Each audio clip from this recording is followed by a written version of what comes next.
살펴보고 있습니다. 마태복음 강의 이제 18번째 시간인데요. 걱정하지 말아라 라는 그런 제목의 말씀 가지고 우리 마태복음 6장 25절부터 34절까지 말씀으로 함께 하나님 말씀 보도록 하겠습니다. 먼저 25절 우리 한 절 말씀인데요. 같이 함께 읽겠습니다. 그러므로 내가 너희에게 말한다. 목숨을 부지하려고 무엇을 먹을까 또는 무엇을 마실까 걱정하지 말고 몸을 감싸려고 무엇을 입을까 걱정하지 말아라. 목숨이 음식보다 소중하지 아니하냐 몸이 옷보다 소중하지 아니하냐. 아멘. 자, 이 말씀에 보면 그러므로 이렇게 시작을 하죠. 그러니까 이 그러므로라는 접속사가 등장을 하면 우리는 그 앞부분의 내용을 살펴봐야 됩니다. 결국 우리가 지난주에 나눴던 그런 설교의 내용을 다시 한번 떠올려 봐야 하는데요. 지난주에 우리가 나눴던 내용의 결론은 뭡니까?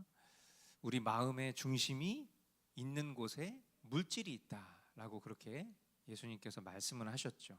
그래서 이 질문을 통해서 주님 우리에게 도전하시는 것은 우리의 마음이 어디를 향해 있냐, 이 땅에 있냐 아니면 하늘에 있냐, 이 질문을 우리에게 하신 것이죠.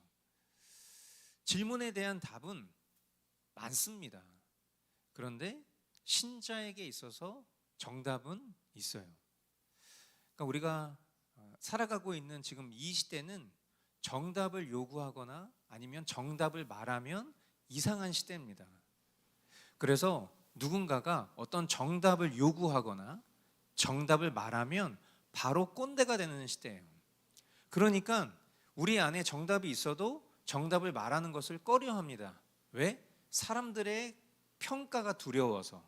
우리는 내가 신앙하고 있는 그 신앙도 내 안에만 간직한 나머지 누군가에게 정답을 이야기해 줘야 함에도 불구하고 그것을 꺼려하죠. 신앙생활이 어렵지 않다라고 말할 수 있는 이유는 성경은 우리에게 늘 정답을 말씀하고 있기 때문이에요. 신앙생활이 어렵다라고 말할 수 있는 이유는 그 정답을 알면서도 그 정답대로 살고 싶지 않아 하기 때문이죠. 우리의 마음이 어딜 향해 있는가? 이 땅에 있는가? 하늘에 있는가? 여러분, 이 질문에 대해서 답을 못 하시겠습니까? 우리는 답을 알고 있고 답을 할 수 있어요. 우리의 중심은 이 땅에 있지 않고 하늘에 있습니다. 우리가 돈을 신으로 섬기고 또 이 땅에 있는 것들이 전부인 것처럼 살아가는 자들이 아닙니다. 우리는 영원하시고 완전하신 하나님을 섬기는 이들이기 때문에 우리에게 있어서 물질, 돈은 하나님 나라를 위해서 사용하는 도구일 뿐이라는 것을 우리는 알고 있어요. 이것이 정답이죠. 예수님의 비유대로라면 우리의 마음의 중심은 하늘에 있는 것입니다. 이런 정답을 믿고 살아가는 신자라면 주님은 무엇이라 말씀하신 것이에요? 먹고 사는 문제로 걱정하지 말아라. 이렇게 말씀하고 계신 것이죠.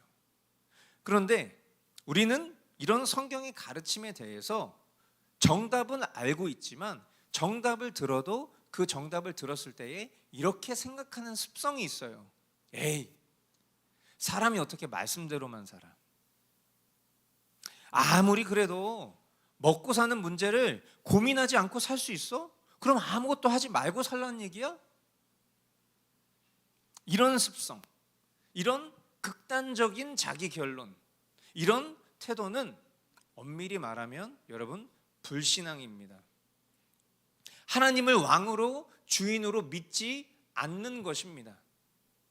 삶을 자신이 책임져야 한다는 생각 때문에 이런 고민을 하는 것입니다. 하나님의 말씀보다 보편적인 삶의 기준, 세상 사람들이 하는 선택과 말이 더 신뢰가 되기 때문에 이런 태도를 갖고 살아가게 되는 거예요. 설교를 들어도 일시적으로는 아멘 할 수 있지만 결국 돌아서면 다시 똑같은 태도와 똑같은 선택과 똑같은 고민을 합니다. 불신앙이에요. 하나님을 믿지 않는 것입니다. 이런 사람은 절대로 하나님이 주시는 평안을 누릴 수가 없어요. 종교 생활 이상의 신앙 생활을 할 수 없습니다. 여러분, 우리가 찬양으로 평안을 너에게 주노라, 예수님이 우리에게 말씀하시는 그 음성을 우리가 우리의 입술로 고백하면서 주님이 주시는 평안, 세상이 알 수도 없는, 줄 수도 없는 그 평안을 찬양하면서 우리는 평안감을 느꼈을 수 있겠지만, 그러나 감정을 넘어 우리의 일상 가운데 실제된 평안을 누리기 위해서는 먼저 하나님이 우리의 주인 되심을 인정하고 믿을 수 있어야 되는 거예요. 그 속에서 우리는 참된 안식과 평안을 누릴 수 있기 때문이죠. 그런데 우리에게는 역시 소망이 있습니다. 이런 불신앙의 태도를 가져가고 있지만, 그러나 예수님은 이런 불신앙의 태도를 가지고 있는 이들, 지금 이 예수님의 말씀을 듣고 있는 청자들은 우리가 계속 말씀을 보는 관점에서 공통적으로 발견하는 것이지만, 너희는 이라고 구별된 하나님의 자녀들에게 예수님이 이 말씀을 하고 있다는 거예요.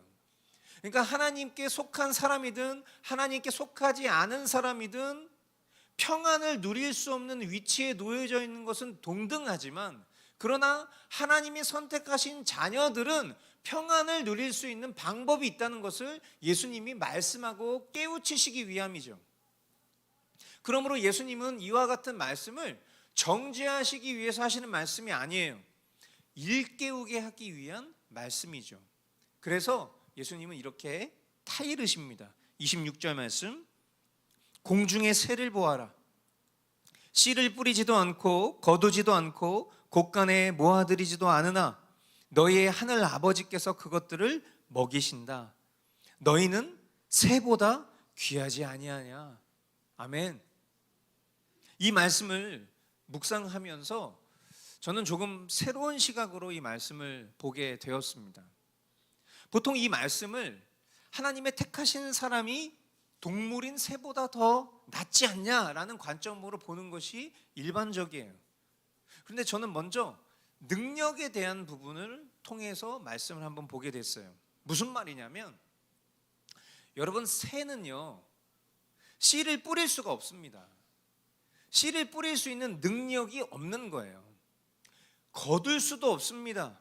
곳간에 모아들일 수도 없습니다. 이것은 사람만 할 수 있는 능력이죠. 그래서 새들은 그들의 능력 이상으로 하나님의 완전하신 돌봄을 기대할 수밖에 없는 존재예요. 그렇죠? 어차피 할 수 없기 때문에, 하나님이 하시지 않으면 불가능한 존재이기 때문에 하나님의 능력을 기대할 수밖에 없다는 거예요. 누가? 새는요. 그런데 사람은 이 일을 할 수 있어요. 그래서 어쩌면 하나님이 책임지시고 또 인도하시는 그 섭리를 새보다 덜 경험할 수도 있다고 생각합니다. 능력에 대한 부분이죠.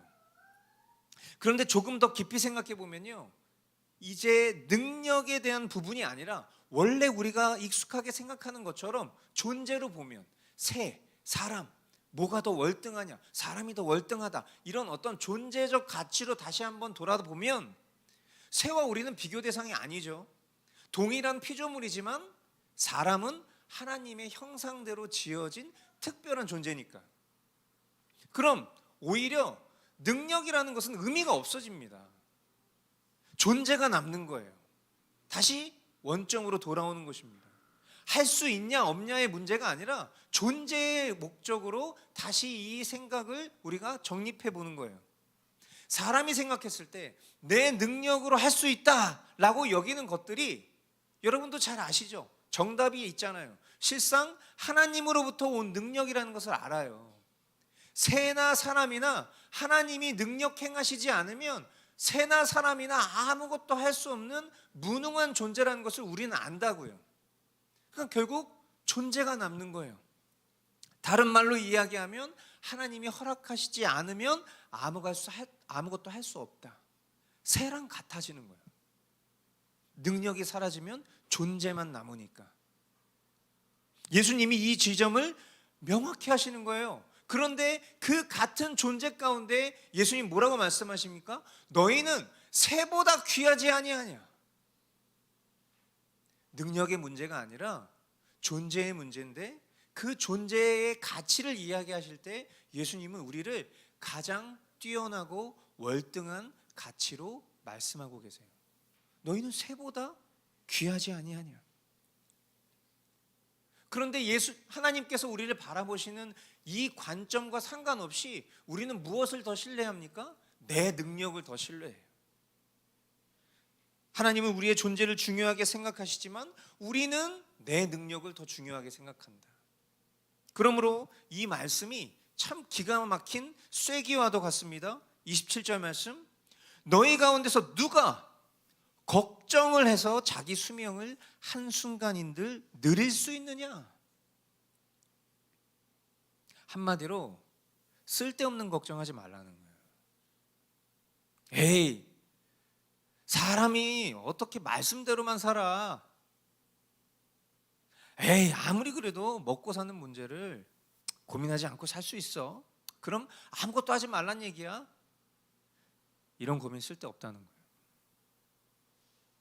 그저 하나님께서 책임지신다는 믿음, 이 믿음을 쓰는 훈련을 통해서 더욱 믿음으로부터 오는 평안을 누릴 문제지, 내가 뭐 할 수 있다 없다 이것을 고민할 차원의 존재가 우리는 아니에요.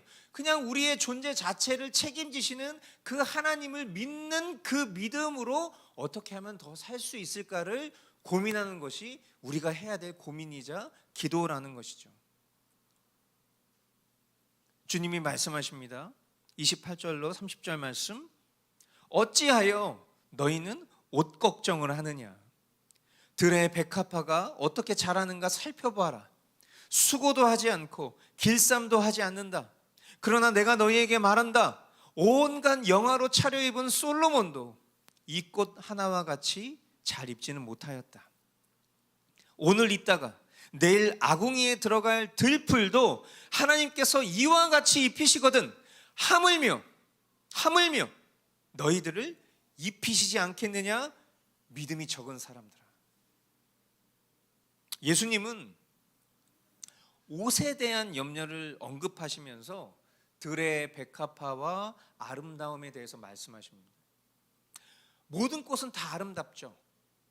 나이를 먹어갈수록 왜 우리 부모님들이 카톡 프로필에 들풀, 꽃, 나무 이런 사진으로 바꾸시는지 이제 저도 조금은 이해가 됩니다. 참 아름다워요. 색깔도 모양도 아름답습니다. 들판에서 자라는 작은 꽃 하나가 보잘것없어 보여도 참 예뻐요. 식물의 생명력은 강하고 또 그것의 아름다움은 놀랍고 신기합니다. 이것이 다 창조주 하나님께서 하신 일이죠. 들의 백합화는 심는 수고나 또 천을 짜거나 재단하고 바늘질하는 길쌈의 수고를 하지 않아도 뭐라고 성경 얘기합니까? 솔로몬의 아름다운 것보다 더 아름답다라고 얘기해요. 실제로 그래요. 사람의 가장 아름다운 옷이라도요, 하나님께서 창조하신 피조물의 아름다움에 미치지 못합니다. 하나님의 솜씨는 사람의 솜씨보다 비교할 수 없이 훨씬 더 뛰어나고 놀랍습니다. 아멘이십니까? 그런데 아름다운 백합화나 들풀들은 오늘 있다가 내일 아궁이에 들어갈 것들이에요. 또 다시 능력 넘어 존재에 대한 이야기를 하고 있는 거예요. 하나님에 대한 믿음은 온데간데 없고 물질 세계에 사로잡혀 쓸데없는 고민을 되게 유식한 것처럼, 앞서가는 것처럼, 대단히 지혜로운 것처럼 하며 살아가는 우리에게 주님은 말씀하십니다. 믿음이 적은 사람들아. 자, 그럼 앞서 나눴던 것처럼 우리는 하나님이 책임지신다는 믿음, 이 믿음을 사용하는 어떤 훈련을 해야 할까요? 주님 우리에게 존재에 대해서 이야기하시면서 믿음이 적은 사람들아라고 얘기를 하고 계실 때, 그럼 우리는 어떻게 믿음에 초점을 맞출 수 있냐는 거예요. 어떻게 그 믿음을 성장시킬 수 있는 훈련을 해야 되냐는 거예요.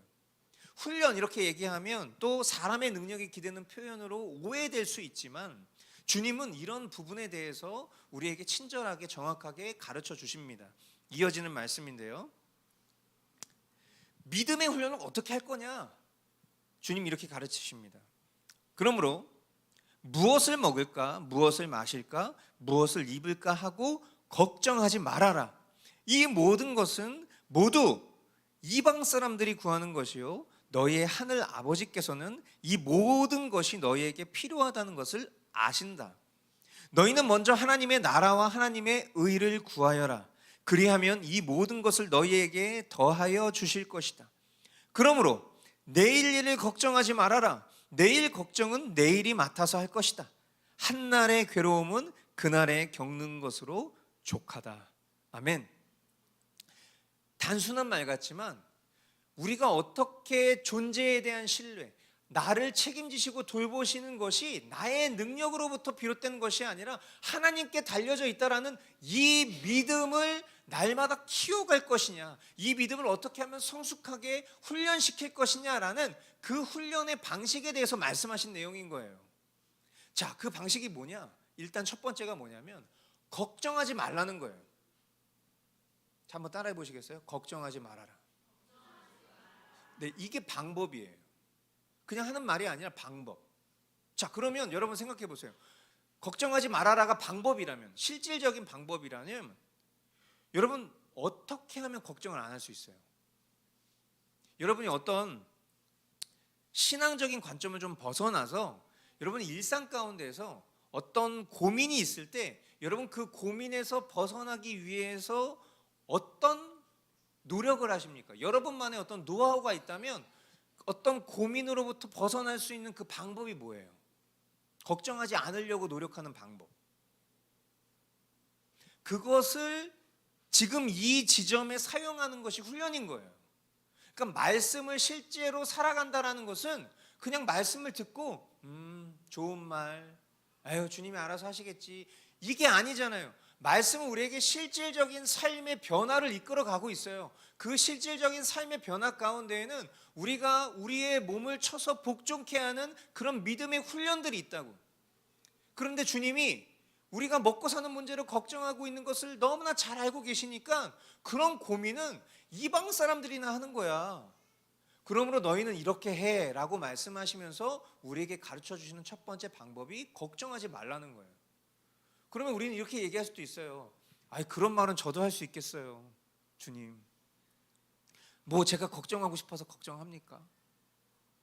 그런데 여러분, 이렇게 항변하기 전에 내가 걱정하지 않기 위해서 노력하는 방식을 생각해 보라는 거예요. 그래서 우리가 먹고 사는 문제로 고민하고 걱정하고 하나님을 신뢰한다고 하지만 실제로는 불신앙의 태도를 가지고 살아가고 있을 때 갖는 그 모든 고민으로부터 내가 벗어날 수 있는 나만의 방식을 노력해 보는 거죠. 왜냐하면 어차피 우리가 고민한다고 해결되지는 않아요. 앞서 주님이 말씀하셨죠?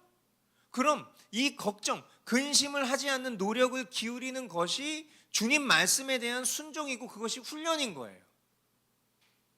그리고 동시에 주님 우리에게 무엇을 말씀하십니까? 믿어야 합니다. 무엇을 믿어야 하느냐? 하늘 아버지께서는 이 모든 것이 너희에게 필요하다는 것을 아신다는 것을 믿으라고 얘기를 하고 있어요. 그러니까 뭐예요? 걱정하지 않으면서, 실질적인 겁니다.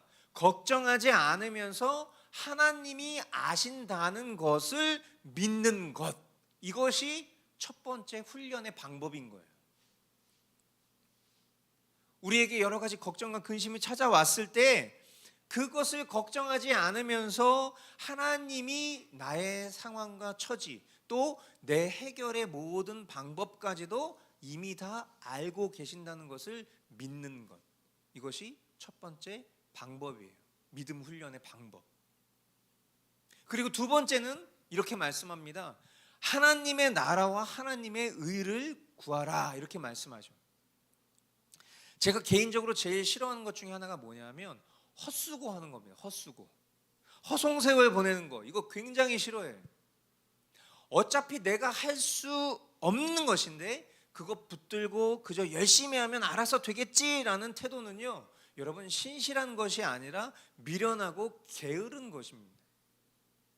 예수님은 쓸데없는 걱정하면서 그저 맹목적으로 열심히 하는 것을 지시하신 적이 없어요. 왜 이런 얘기를 하냐? 우리가 마치 어린아이가 두려움을 피할 때 어떻게 하죠? 눈을 감죠. 승덕이가 저를 볼 때 무서우면 어떻게 합니까? 눈을 감아요. 눈을 감는다고 제 실체가 사라지지 않지만 눈을 감고 피함으로써 자신이 실체로부터 벗어났다라고 느끼고 싶은 거예요. 근데 이런 어린 아이와도 같은 태도를 우리가 살아갈 때가 참 많아요. 쓸데없는 걱정을 하면서도 그저 그냥 열심히 하면 돼. 뭐 열심히 하면 될 거야. 이런 식의 생각. 이것은 성경적인 생각과는 사뭇 다른 겁니다. 말씀은 뭐라고 얘기합니까? 걱정하지 않으면서 하나님이 아신다는 것을 믿은 채 하나님의 나라와 의를 구하라라고 말씀하고 계세요.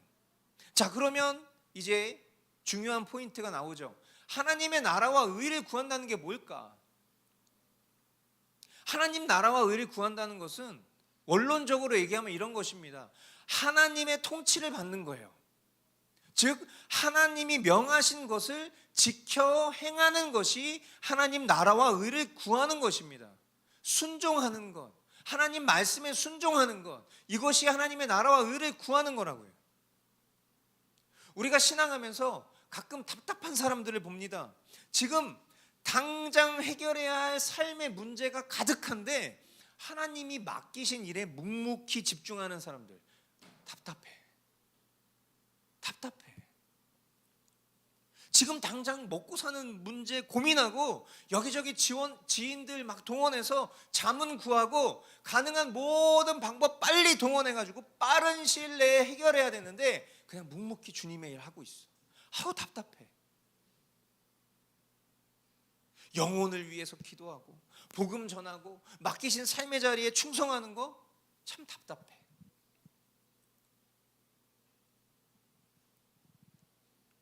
그런데 요즘 제가 자주 듣는 CCM이 있는데 하나님의 세계라는 노래. 이 노래의 가사 중에 이런 표현이 나옵니다. 세상은 항상 말하네. 그 길이 아니라고. 곱디고 온 길이 있는데 왜 힘들게 사냐고. 단순한 선택조차 내게 버겁기만 한 것. 그래도 나는 주님만 따르리. 그러니까 사람들이 답답하다는 거예요, 우리한테. 믿음으로 사는 사람들한테 답답하다고 얘기하는 거예요. 아니 그러니까 어떻게 사람이 말씀대로만 살 수 있어요? 어떻게 그렇게 고민하지 않고 살 수 있어요? 참 답답해 죽겠네, 이 사람. 말씀 보는 거는 말씀 보는 것대로, 사는 건 사는 것대로 살아야지. 왜 이렇게 답답하게 살아, 사람이? 이렇게 유두리가 없어, 융통성이 없어. 이렇게 얘기한다는 거예요.